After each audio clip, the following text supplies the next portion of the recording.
You're listening to Too Much on Her Plate, the podcast for smart, busy women who are tired of running on the hamster wheel and are ready to create freedom from overeating and emotional eating. I'm your host, clinical psychologist, author, and a smart, busy woman too, Dr. Melissa McCreary. Welcome back to the podcast. And if you're a first-time listener, welcome. I'm so glad you're here. Today, I want to talk with you about something that you might think goes together: overeating and feeling satisfied. Our first thought is usually that these two things are inextricably linked. We overeat so we can feel satisfied, right? But is this true? Or is it a trick that your thinking and your habits are playing on you? Today, let's talk about this. Let's start with a food that you tell yourself you love to eat a lot of. And since it's the holiday season when I'm recording this, I'm going to go with cookies. Let's go with cookies. How many cookies equal a delightful, satisfying experience? Now, I'm assuming you like cookies, and it's, like I said, definitely becoming the season for all things cookie. If not, then just replace cookie with any food that you adore overeating. So what's the answer that pops into your head? How many cookies are delightful? How many cookies? The way your brain tackles this question can be fascinating. So be curious and be compassionate. Be kind to yourself. Just ask the question. No shoulds, no expectations, no food rules. How many cookies equals a delightful experience? I've had this conversation before, and here's what I've seen happen. For many people who have spent time in battles with food and the scale and overeating, the answer comes it comes quickly, almost reactively, right? And the answer is, my delightful experience is as many cookies as I want. It's delightful when I can eat as many cookies as I want. I want all the cookies. And your inner voice might joke with you, or it might not even be a joke, with, saying, there are never enough cookies. What do you mean, how many cookies? There are never enough. If this is you, I want you to take a deep breath. Take another deep breath, and then I want you to imagine yourself taking a couple steps back from the question to get a little bit more perspective. How many cookies equal a delightful experience? And your brain says, I want all the cookies. There are never enough cookies. In that moment, that might be true. And telling yourself this, that you can truly have however much you want, might feel truly delightful and delectable and like the most satisfying experience in a very specific kind of way. But let's be clear, when you answer the question in that way, you are talking about what feels delightful in that moment. So let's take things further. How many cookies provide true satisfaction? And remember, you can use cookies or ice cream or potato chips or whatever you want, right? Whatever food is delightful. How many of them provide true satisfaction? If you want that answer, if you want to truly feel satisfied, it is important to look deep into the moment and past the moment. Looking deep into the moment means looking at what you really, truly experience when you eat the cookies. What is your usual experience? Do you create an environment for satisfaction? Do you set yourself up to have a delightful experience that has the potential to leave you feeling satisfied and like you got the enjoyment that you wanted? Or is eating all the cookies and that feeling of never having enough cookies, or that freedom is getting to eat as many cookies as you want, is that really the start of a path that is more about numbing or doing something rebelliously while also feeling guilty? Is it a delightful experience? When you look deep into that moment, are you creating true satisfaction? This is important to look at. And when you are answering questions, when you are trying to create an experience of real satisfaction, it is also important to look past that moment. I know a lot of people who fall in the there are never enough cookies camp, who also say that an hour after eating all the cookies, they don't feel satisfied. They feel kind of sick or physically uncomfortable, and maybe they feel guilty or frustrated with themselves. Satisfaction isn't an impulse. You can write that one down. Satisfaction isn't an impulse. Satisfaction takes into account how we feel emotionally and physically. Satisfaction includes the consequences that we create for ourselves, whether they are pleasure or satisfaction or fullness or disappointment, or even something else entirely. It might seem silly and trivial on the surface, but this is a question worth asking. What does satisfaction look like for you when you eat a cookie or whatever that holiday treat or that favorite food happens to be? What does satisfaction look like for you when you eat that cookie? Now, I had this exact conversation with a client who loves to enjoy her holiday baking. Holiday baking is a whole thing for her. She loves to bake and she loves to share and also to enjoy and eat her own baking. And we were having this conversation because that is not something she's interested in giving up. Peace with food and freedom from overeating do not mean that she stops being a baker. It is a joy in her life. And enjoying the things that she creates, the baked goods, that's also something that she wants to keep a part of her life and her relationship with food. So we had this conversation. What is satisfaction? What does it look like for you with your baked goods? And it took some time, right? We have the reactive thought, oh, there's just not enough of this stuff in the world. I just love it. I want to eat all the things. I enjoy the holidays so much because there are all the things, and I give myself the freedom to have it all. So again, taking a deep breath and taking a couple steps back from that and really thinking about satisfaction was important here. And here's what she came up with.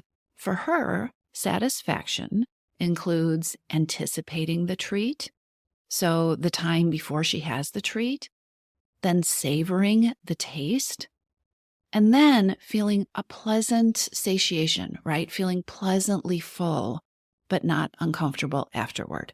So when she pictured her perfect, ideal experience of satisfaction, it was anticipating it, enjoying and savoring it while she ate it, and then feeling pleasantly full, but also comfortable in her body when she was done. And we kept talking about it because why wouldn't you? It's so interesting how little we talk about satisfaction, especially within diet mentality, right? In diet mentality, there are all these shoulds. You should feel full. This should be a portion. This should be enough. You shouldn't be hungry now. In diet mentality, you're not really taught. Well, you're not taught at all to think about, what do I want? What am I hungry for? How can I really enjoy this food? So we kept going with satisfaction. Satisfaction for this particular client means still enjoying what she ate. It means feeling energized. It means feeling comfortable for the rest of the day. Not feeling overstuffed and lethargic or feeling that blood sugar, madness that can happen when you eat too many cookies or baked goods to feel satisfied. This conversation about satisfaction was really powerful for her because, well, a couple of different things. First, she realized she didn't know right away. She had to stop and think about what was satisfying, what was truly a delightful experience with her baked goods.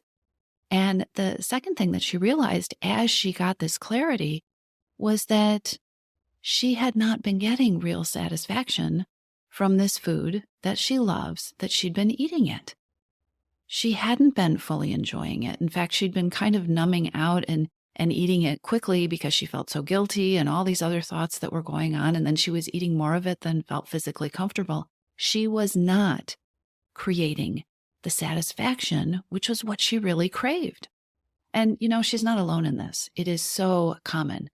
And that's why I started this episode the way that I did, because we tell ourselves that overeating and satisfaction go hand in hand. We tell ourselves that overeating is doing this fabulous thing for ourselves because it's allowing us this satisfaction, maybe for food, maybe for the delicious holiday treats or the baked goods, maybe for things, our hidden hungers that we aren't getting in our life and we're using food as a way to compensate for those things. But honestly, most of the time in the years and years and years that I've been doing this work, in the years and years and years I've been talking to people about overeating and emotional eating, and when I look at my own eating habits, overeating and satisfaction do not tend to go together. In fact, it's often the opposite. So back to my client, she asked herself these questions. She really thought about what were the ingredients for satisfaction and how many cookies, back to that original question, how many cookies create a truly delightful, satisfying experience? With the clarity that she pulled together for herself, and again, everybody's answer is different, but here's what she came up with when she thought about the anticipating and the savoring and the pleasant feeling of fullness that wasn't too full and what she wanted with her energy and comfort for the rest of the day. She decided that satisfaction usually came with one or two, or sometimes one and a half, she said, cookies. So my client took this new information, this clarity about 1 to 2 cookies being that range of true satisfaction, and she decided to experiment with that. What would it be like to enjoy her baked goods within that cocoon, within that framework of what felt truly satisfying? And remember, it wasn't just about or only about the amount of the cookies. It was about allowing herself to anticipate having the cookies. And, part of that was taking away the guilt and the self-blame. It was permission to anticipate them with joy and interest and permission to fully taste them instead of telling herself she shouldn't be eating them while she's eating them as quickly as possible so she doesn't register that she's eating them. It is allowing herself, a part of this recipe is allowing herself to notice when she is comfortably full. So she decided to experiment with that. And how interesting is it? I think it is fascinating how often we have to create a situation, a deliberate situation where we stop and pay attention in order to find out how much food really feels good. Overeating and satisfaction don't go hand in hand. Being present with your eating is what creates satisfaction and is what allows you to create that experience, that delicious, enjoyable experience with food.